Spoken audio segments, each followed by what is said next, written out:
नमस्कार, आप देख रहे हैं के न्यूज नेशनल और मैं हूं आपके साथ में शोभित पाठक। तो रुक करते हैं महत्वपूर्ण सुर्खियों पर। महाराष्ट्र में घमासान, शिव सैनिकों ने तोड़ी बैरिकेडिंग। नवनीत राणा बोली, मुझे कोई नहीं रोक सकता, हनुमान चालीसा जरूर पढ़ूंगी। अलवर के मंदिर पर बुलडोजर कार्रवाई को लेकर मायावती ने तोड़ी चुप्पी। कांग्रेस बीजेपी पर साधा निशाना। यूक्रेन में फिर दिखे रूस की बर्बरता के निशान। मारियोपोल में मिली सामूहिक कब्र, 1000 शव होने का अनुमान। सपा छोड़ने वाले हरपाल सैनी बोले, पार्टी में मुलायम सिंह यादव और शिवपाल यादव की कोई हैसियत नहीं।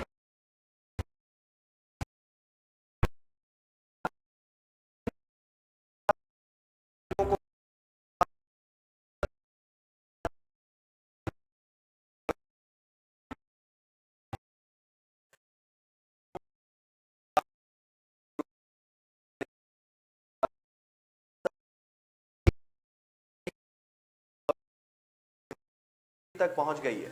दरअसल अमरावती से सांसद नवनीत राणा ने आज मातोश्री के बाहर हनुमान चालीसा का पाठ करने का ऐलान किया है। उनके इस ऐलान के बाद महाराष्ट्र में सियासी पारा एक बार फिर बढ़ गया है। इस ऐलान के बाद गुस्साए शिव सैनिकों ने शनिवार सुबह नवनीत राणा के घर के बाहर खूब हंगामा किया। कार्यकर्ता बैरिकेडिंग तोड़कर अंदर घुस गए।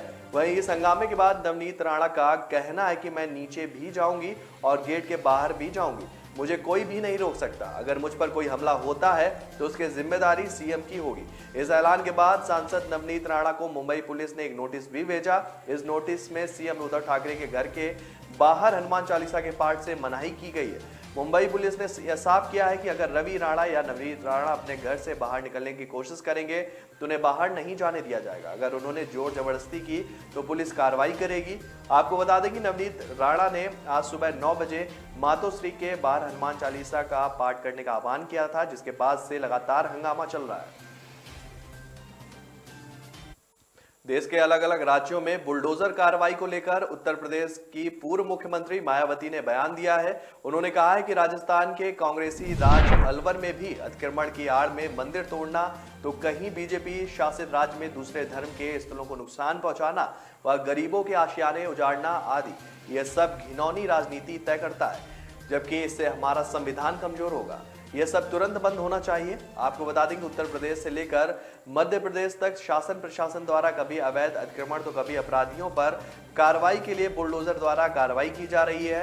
हाल ही में दिल्ली के जहांगीरपुरी में उत्तरी दिल्ली नगर निगम ने अवैध अतिक्रमण हटवाने को लेकर कार्रवाई भी की है, जिस पर सुप्रीम कोर्ट ने जो है आदेश देकर कार्रवाई रुकवाई और ज्ञात हो कि राजस्थान के अलवर जिले में 300 साल पुराने 3 मंदिरों पर अतिक्रमण बताते हुए बुलडोजर चलाकर उसे ढा दिया गया। सोशल मीडिया पर 300 साल पुराने शिव मंदिर को जमींदोज करने का वीडियो तेजी से वायरल हो रहा है। और इतना ही नहीं, तोड़ने वाले मजदूर और अधिकारी मंदिर पर जूते पहनकर चढ़ने और मूर्ति पर कटर मशीन चलाने से हिंदूवादी संगठन और भी भड़क गए। और इससे पूर्व मध्य प्रदेश के खरगोन में भी इस तरह की घटना लोगों के सामने आ चुकी है, जिससे कि माहौल जो है काफी तनावपूर्ण हुआ था। यूक्रेन के ध्वस्त हो चुके शहर मारियोपोल के बाहर एक और सामूहिक कब्र मिली है। शहर के मेयर का सलाहकार ने शुक्रवार को यह जानकारी दी।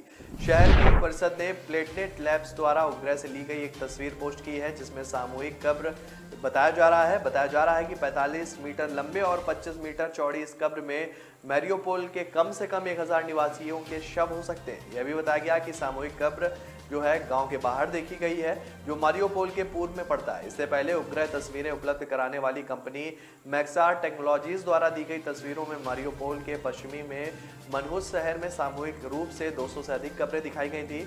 सामूहिक कब्र के मिलने के बाद यह आरोप लगाया जा रहा है कि रूस शहर में नागरिकों की हत्या को छिपाने की कोशिश कर रहा है। वहीं मारियोपोल के मेयर ने शुक्रवार को तस्वीर के जरिए इस बात की पुष्टि करने की कोशिश की।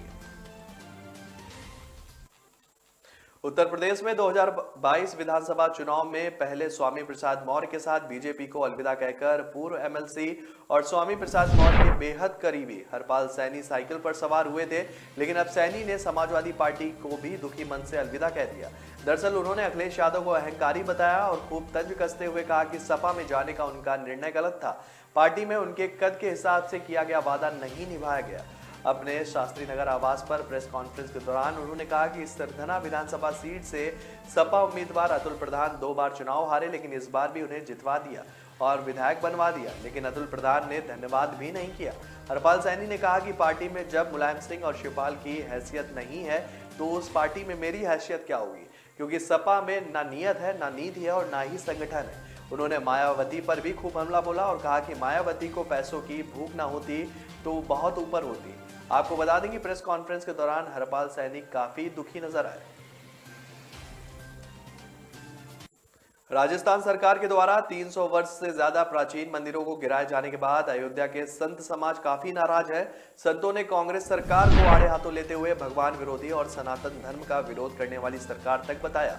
संत समाज ने कहा कि यह वही कांग्रेस सरकार है जो भगवान राम को काल्पनिक बताती है, राम सेतु को मानने को तैयार नहीं होती है और उसी सरकार में 300 वर्ष से ज्यादा पुराने प्राचीन मंदिरों को गिरा दिया जाता है। संत समाज ने कहा कि यह राजस्थान सरकार का निंदनीय कार्य है। सनातन धर्म से संबंधित किसी भी तरीके की धार्मिक आशा राजस्थान सरकार से नहीं की जानी चाहिए। हनुमानगढ़ी के महंत राजू दास ने कहा कि राजस्थान सरकार के द्वारा 300 वर्ष से ज्यादा प्राचीन मंदिरों को तोड़ा गया है, यह बहुत दुखद है। राहुल गांधी पर हमलावर होते हुए महंत राजू दास ने कहा कि जिस पार्टी के मुखिया त्रिपुंड लगाते हों, कुर्ते के ऊपर जनेऊ धारण करते हो और इसके अलावा रुद्राक्ष की माला पहनकर दिखावा करते हो और उस पार्टी के राज्यों में 300 वर्ष पुराने मंदिर तोड़े जाते हैं, यह निंदनीय और दुर्भाग्यपूर्ण है। राहुल, प्रियंका, सोनिया गांधी दिखाते कुछ और हैं और करते कुछ और हैं और कहते कुछ और है। कांग्रेस शासित राज्यों में हिंदू जनमानस की भावनाओं से खिलवाड़ क्यों किया जाता है? हम किसी वर्ग विशेष को खुश करने के लिए ऐसे निंदनीय कार्य का पुरजोर विरोध करते हैं। संत समाज से इसका जवाब जो है राजस्थान सरकार ने लगातार मांग रहे हैं। तो ब्रेक पर जाने से पहले रुक करते हैं महत्वपूर्ण सुर्खियों पर। महाराष्ट्र में घमासान, शिव सैनिकों ने तोड़ी बैरिकेडिंग। नवनीत राणा बोली, मुझे कोई नहीं रोक सकता, हनुमान चालीसा जरूर पढ़ूंगी। अलवर के मंदिर पर बुलडोजर कार्रवाई को लेकर मायावती ने तोड़ी चुप्पी, कांग्रेस बीजेपी पर साधा निशाना। यूक्रेन में फिर दिखे रूस की बर्बरता के निशान, मारियोपोल में मिली सामूहिक कब्र, 1000 शव होने का अनुमान। सपा छोड़ने वाले हरपाल सैनी बोले, पार्टी में मुलायम सिंह यादव और शिवपाल यादव की कोई हैसियत नहीं तो मेरी क्या होगी। राजस्थान में 300 वर्ष से ज्यादा प्राचीन मंदिरों को गिराए जाने के बाद अयोध्या के संत समाज में नाराजगी। अलवर में मंदिर गिराने पर भड़का संत समाज। कामयाबी की असली पहचान तभी होती है जब उसकी बुनियाद मजबूत हो, क्योंकि जिन्हें खुद पर भरोसा हो उनकी ताकत कभी कम नहीं होती है। इसलिए भरोसा करिए सिर्फ विकी पावर प्लस टीएमटी बात पर। अब घर बनेगा स्ट्रॉन्ग, चलेगा लाइफ लॉन्ग।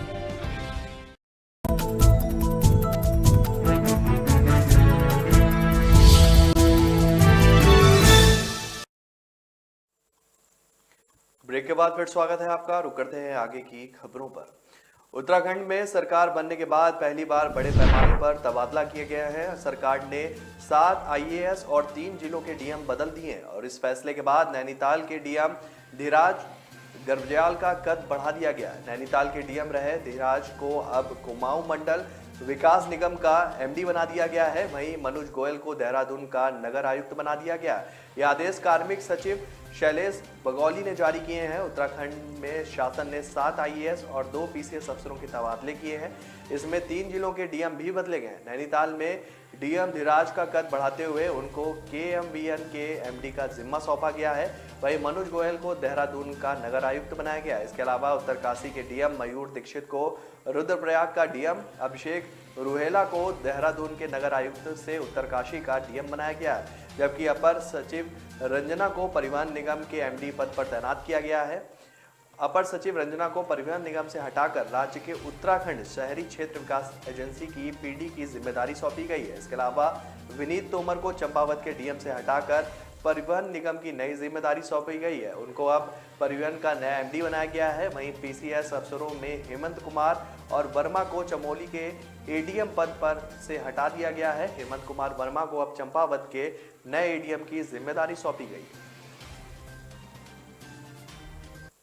उत्तर प्रदेश के संभल में सपा सांसद सफीर उर रहमान के विवादित बयान पर अयोध्या संत समिति के महामंत्री और संत समाज से जुड़े हुए लोगों ने आपत्ति जताई है। संतों ने कहा है कि अगर चुनौती है तो फिर स्वीकार है, लेकिन देश में कहीं पर भी जहां पर पौराणिक स्थल या देवालय हैं, उस पर किसी भी तरीके का ढांचा है तो उस ढांचे का विध्वंस करके एक बार अयोध्या ने दिखा दिया है। अगर फिर से चुनौती है तो स्वीकार है। संतों ने नारा दिया है और कहा है कि 3 नहीं तो 30,000 नहीं बचेगी कोई भी जो है अन्य धर्म की चीजें। साथ ही संत समाज ने कहा कि समाज में जो है नफरत फैलाने के लिए मुस्लिम समाज के लोग ही हाथों में कलावा नाम बदलकर ऐसा कुचक्र रचते हैं जिससे आग लगे। संत समाज ने चेतावनी देते हुए कहा कि जिस दिन सनातन धर्म के लोग एकत्रित हुए उस दिन सत्र और सशस्त्र उठाने से हमें आवश्यकता नहीं पड़ेगी। हम ताली बजाकर ही कुछ ऐसे लोगों को जो धर्म के नाम पर आपस में दोनों लोगों को लड़ाने की कोशिश कर रहे हैं उनको इस देश से भगा दिया जाएगा। अल्पसंख्यक मामलों के मंत्री मुख्तार अब्बास नकवी ने ब्रिटेन की लेबर पार्टी के पाकिस्तानी मूल की सांसद नाज शाह पर निशाना साधा है। नकवी ने सांसद को नसीहत देते हुए कहा कि भारत में अल्पसंख्यक सहित सभी नागरिक सुरक्षित है। नाज ने ब्रिटिश प्रधानमंत्री बोरिस जॉनसन से अपनी यात्रा के दौरान जो है इस्लाम फोबिया का मुद्दा उठाने की मांग की थी। इस पर नकवी ने करारा जवाब देते हुए कहा कि वह अपने पूर्वाग्रही एजेंडे इंडिया फोबिया को इस्लामोफोबिया में ना बदले। ब्रैडफोर्ड वेस्ट के लेबर पार्टी के सांसद और अपराध में कमी के लिए मंत्री नाज शाह ने गुरुवार को ट्विटर पर जॉनसन को नसीहत दी कि ब्रिटेन के विदेश संबंध न केवल व्यापार और अंतर्राष्ट्रीयता पर बल्कि मानवाधिकारों पर भी आधारित होने चाहिए। उन्होंने कहा कि 10 डाउनिंग स्ट्रीट से मेरी अपील है कि इस्लामोफोबिया के बढ़ते मुद्दे को मोदी सरकार के सामने उठाए। ट्वीट्स की एक लंबी श्रृंखला में शाह ने कहा कि भारत में मुसलमानों के खिलाफ रोजमर्रा की नफरत और मॉब लिंचिंग का मामला जो है वो बढ़ता जा रहा है। मैं बोरिस जॉनसन से आग्रह करती हूं कि मेरे संदेशों को पढ़ें, मानवाधिकारों के लिए खड़े हों और अपनी अज्ञानता से हमें अंतर्राष्ट्रीय मोर्चे पर शर्मिंदा करना बंद करें। बढ़ते तनाव के बीच भारत में अल्पसंख्यक मुसलमानों के घरों पर बुलडोजर चलाना गंभीर मामला है। रक्षा क्षेत्र में भारत और रूस के संबंधों पर एक बार फिर से अमेरिका नजर टिकाए हुए है। अमेरिकी रक्षा मुख्यालय पेंटागन की ओर से कहा गया है कि भारत अपनी रक्षा जरूरतों को पूरा करने के लिए रूस पर निर्भर है और यह हतोत्साहित करने वाला है। पेंटागन के प्रेस सचिव जॉन किर्बी ने संवाददाता सम्मेलन में कहा कि हम भारत ही नहीं अन्य देशों के साथ ही बहुत स्पष्ट हैं। हम नहीं चाहते कि कोई भी देश अपनी रक्षा जरूरतों के लिए रूस पर निर्भर रहे। उन्होंने कहा कि भारत के साथ रक्षा साझेदारी के लिए हम प्रतिबद्ध हैं और इस क्षेत्र में आगे बढ़ने के तरीके तलाशे जा रहे हैं। उन्होंने कहा कि आवश्यक है कि हमारे प्रयास जारी रहेंगे। इससे पहले अमेरिकी विदेश विभाग के काउंसलर डेरेक चॉलेट ने कहा था कि जो बाइडेन प्रशासन भारत के रक्षा क्षेत्र में काम करने के लिए उत्सुक है क्योंकि भारत अपनी रक्षा और क्षमताओं और आपूर्तिकर्ता में विविधता लाना चाहता है। तिकोनिया हिंसे मामले में सुप्रीम कोर्ट से जमानत आदेश रद्द होने के बाद आशीष मिश्र अब 25 अप्रैल को जिला अदालत में आत्मसमर्पण करेंगे। सुप्रीम कोर्ट ने जमानत आदेश रद्द होने के बाद प्रमुख आरोपी आशीष मिश्र मोनू को 1 सप्ताह की मोहलत भी मिली है, जो 25 अप्रैल सोमवार को समाप्त हो रही है। इसी के चलते कयास लगाए जा रहे हैं कि 22 अप्रैल को समय पूर्व ही आशीष मिश्र कोर्ट में जो है सरेंडर कर सकता है, लेकिन शुक्रवार की शाम तक आशीष मिश्र मोनू हाजिर नहीं हुआ। इसके बाद उसके अधिवक्ताओं ने बताया कि 25 अप्रैल को आशीष मिश्र मोनू सिविल कोर्ट में उपस्थित होकर आत्मसमर्पण करेगा। उसके बाद 26 अप्रैल को जिला अदालत में आशीष मिश्र पर आरोप तय करने को लेकर सुनवाई है। तिकोनिया हिंसा मामले में डिस्चार्ज एप्लीकेशन को लेकर भी तमाम दिक्कतें आ रही हैं। सह आरोपी अंकित दास, लतीफ काले और सत्यम त्रिपाठी, नंदन सिंह बिष्ट सहित 5 आरोपियों की ओर से डिस्चार्ज एप्लीकेशन की तैयारी में जुटे वरिष्ठ अधिवक्ता शैलेंद्र सिंह गौड़ ने बताया कि 164 के अधीन दर्ज किए गए बयानों की नकल आवेदित किए हुए 10 दिन से अधिक समय हो चुका है, लेकिन अभी तक स्टाफ की कमी के चलते नकल नहीं बनवाई जा सकी। ऐसे में 10 दिनों के भीतर डिस्चार्ज एप्लीकेशन को फाइनल टच दे पाना संभव नहीं हो रहा है और लेकिन उस स्तर पर तैयारी जो है फिलहाल जारी है।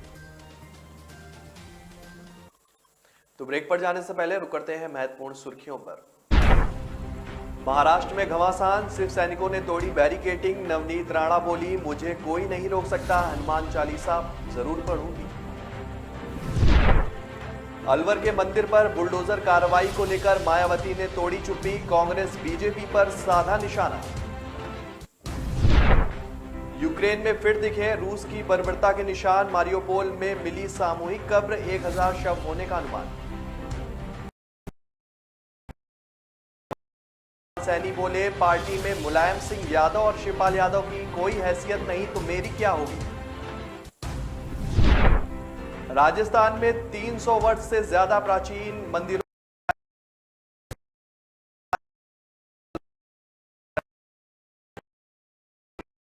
ऐश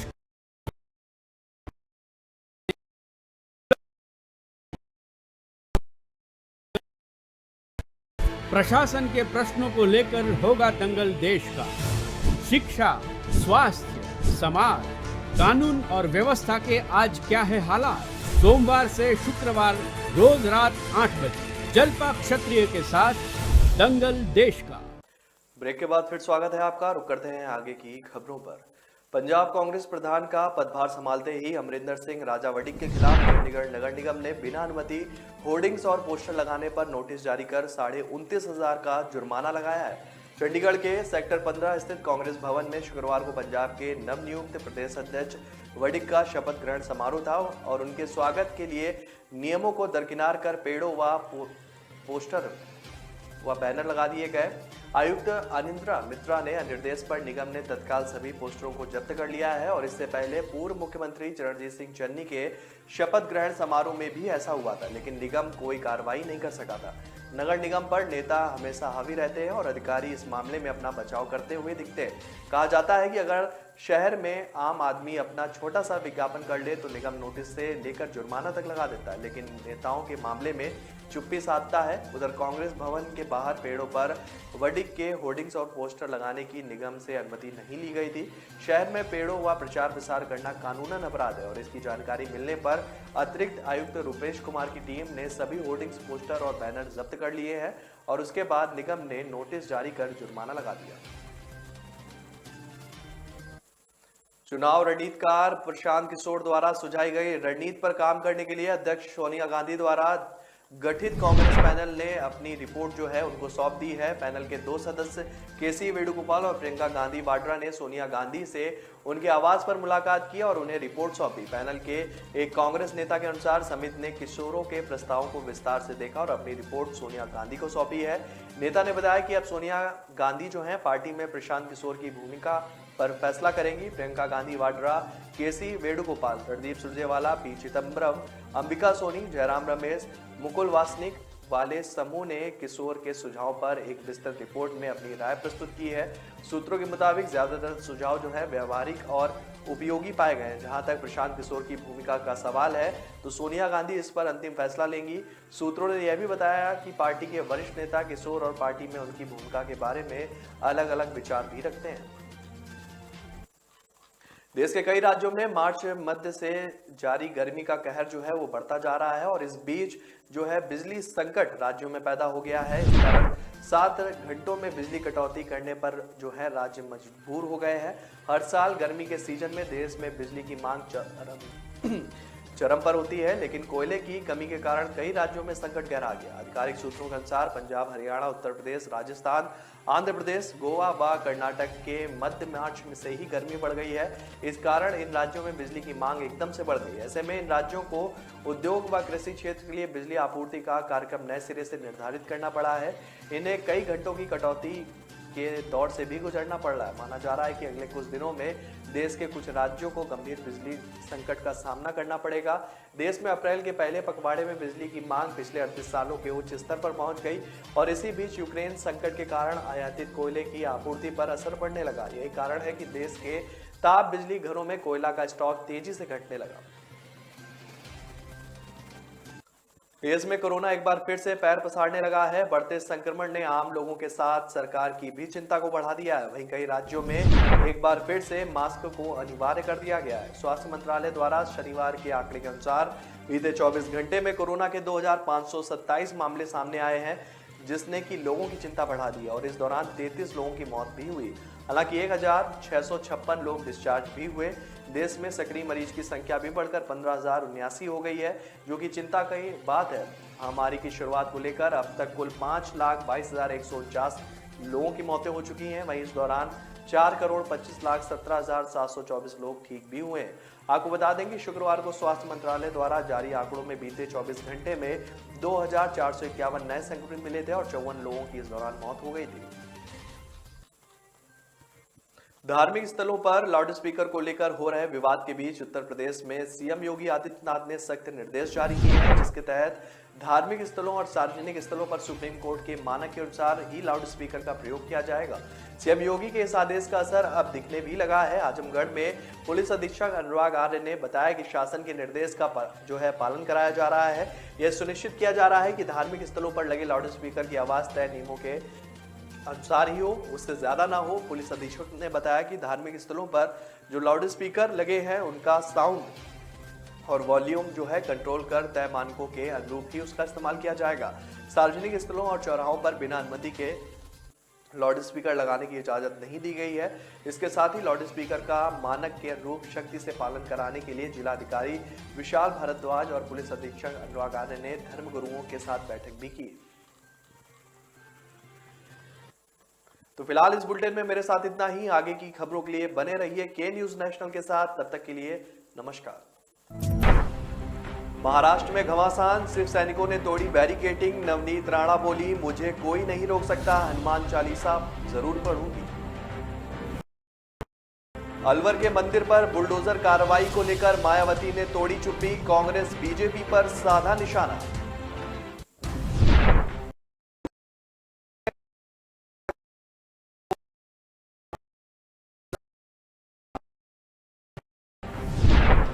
सपा छोड़ने वाले पार्टी